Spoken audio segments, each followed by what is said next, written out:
उसने तो आज बड़ी जुर्रत दिखाई है वैसे, क्योंकि जैसे आप मेरे पीछे खड़े हुए हैं तो उसी तरह चाइना शायद पाकिस्तान के पीछे खड़ा है।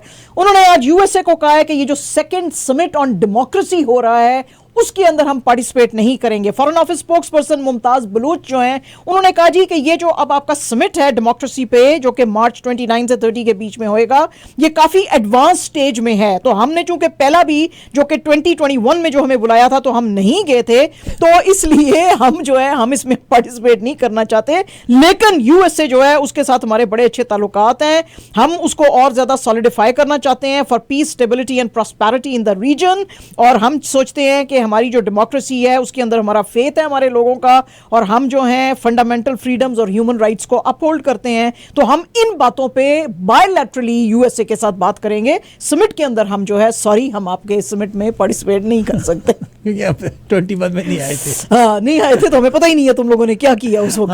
उस वक्त के पेपर्स भेज दो, भेजो, हम पहले स्टडी करेंगे उसके बाद क्या क्या बातें हुई थी उसके बाद। हाँ बिल्कुल। तो वैसे I am very happy, Pakistan should be taking these kind of जो है ना वो स्टैंड्स लेना चाहिए उनको। नहीं आ तो हाँ हाँ वेरी गुड वेरी गुड। अच्छा जी, सुप्रीम कोर्ट के जो चीफ जस्टिस हैं उमर अतिया बंदयाल साहब ने, उन्होंने तो आज दूध का दूध पानी का पानी कर दिया। कल हमने आपको बताया था कि दो जस्टिस थे, उन्होंने मंदोखेल साहब और एहसन साहब, उन्होंने कहा था कि भाई ये जो आप एक आदमी की बात के ऊपर जो है ये डिसीजंस नहीं लिए जा सकते क्योंकि इससे एनार्की आती है और डिसीजन सही नहीं बनते हैं। तो आज उमर अतिया बंदयाल ने इसके ऊपर बात करते हुए कहा कि हाँ हाँ ये बिल्कुल ठीक है जो इन्होंने बातें की हैं कि डिसीजन सारों का इकट्ठा होना चाहिए, लेकिन इन बातों का कोई ताल्लुक नहीं है इलेक्शंस के साथ। जो केपी और पंजाब के अंदर जो इलेक्शंस डिले किए जा रहे हैं जिसकी पिटीशन जो है पीटीआई ने डाली है उसके साथ इन चीजों का कोई ताल्लुक नहीं है और उसकी हियरिंग हम जरूर सुनेंगे। पीडीएम ने इसके मौके पर बात करते हुए कहा है जी कि हम अब एज अ यूनाइटेड फ्रंट, भैया वैसे भी यूनाइटेड फ्रंट है, आप वक्रे कब हुए हैं, हम उसमें एक यूनाइटेड फ्रंट के तौर पे एक प्ली डालेंगे। उसके ऊपर जो जस्टिस एहसान थे उन्होंने कहा जी कि अगर इलेक्शंस पॉसिबल नहीं है 90 डेज के अंदर तो कोर्ट जो है वो क्या एक ऑर्डर इशू कर सकता है, मेरा ख्याल है वो कर सकता है, उन्होंने कहा। उसके बाद जस्टिस मंदोखेल ने कहा कि कॉन्स्टिट्यूशन जो है वो इतना इन चीजों के ऊपर इलेक्शंस को आगे लेके किसने जाना है कैसे जाना है इस पे खामोश क्यों है, तो ये बजाय इसके कि अदालत को ये सारा काम दिया जाए, ये अमेंडमेंट्स जो हैं कॉन्स्टिट्यूशन में ये पार्लियामेंट का काम होता है, तो पार्लियामेंट अगर करेगी तो जरा अच्छा रहेगा और हमारे ऊपर भी बर्डन कम आएगा।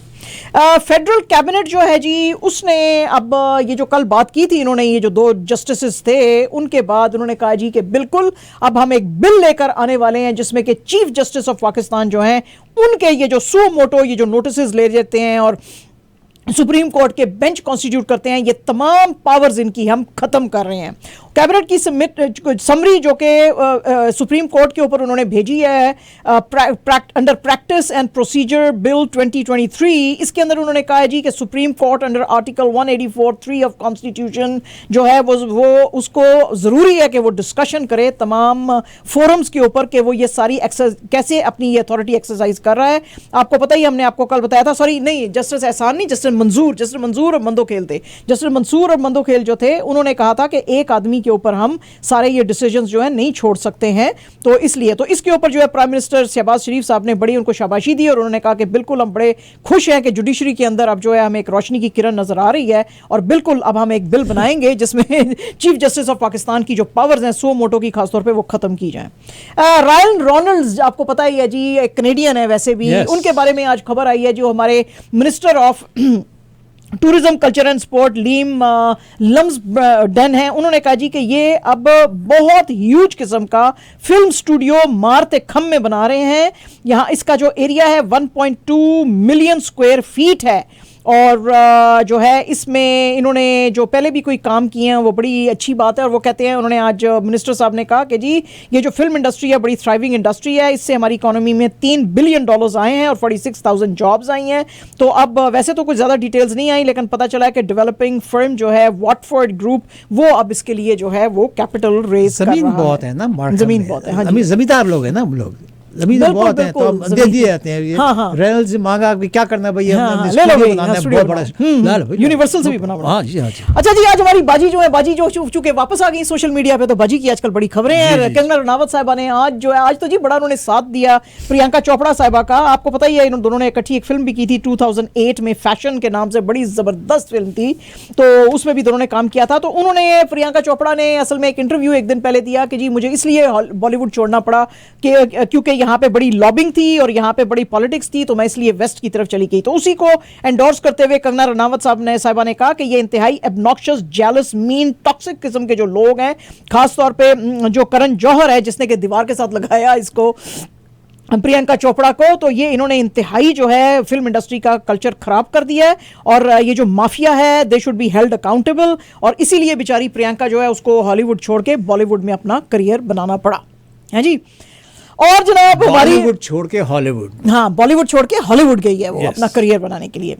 और पाकिस्तान के अंदर हमारे तमाम डॉक्टर हजरात जो हैं खास तौर पे वो और जर्नलिस्ट जो हैं बड़े आज भड़के हुए हैं। उसकी वजह यह है कि रेशम साहिबा ने टीवी के एक प्रोग्राम में कहा है कि डिप्रेशन कुछ भी नहीं होता, जब आप डिप्रेस होएं तो मसल्ला बिछाएं और अल्लाह से दुआ करें, आपके डिप्रेशन चले जाएंगे। इन्होंने कहा है? हाँ इन्होंने कहा, रेशम साहिबा ने। उसके ऊपर बहुत बैशिंग इनको आई है।